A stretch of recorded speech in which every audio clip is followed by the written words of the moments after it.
மக்களே வணக்கம். இங்கே பாருங்கள், ரவா லட்டு சூப்பராக செய்யலாம். ரொம்ப ஈஸியான வேலை தான்.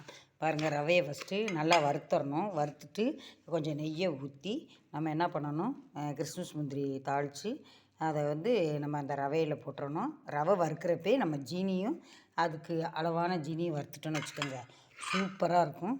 வச்சுட்டு நெய்யை ஊற்றி கொஞ்சம் சுடுதண்ணி வச்சு கொஞ்சம் கொஞ்சமாக அப்படி ஊற்றணும். நல்லா அந்த அப்படி உருண்டை வர்ற அளவுக்கு நம்ம ஊற்றி இப்படி உருட்டி வச்சிட்டோம்னு வச்சுங்க, ரவா லட்டு சூப்பராக இருக்கும். வீட்டில் பிள்ளைகளுக்கு லீவில் வீட்டில் செஞ்சு கொடுங்க. ரொம்ப நல்லது. கடையில் வாங்குறதோட நம்ம வீட்டில் செஞ்சு கொடுக்குறது ரொம்ப நல்லது, சுவையாகவும் இருக்கும்.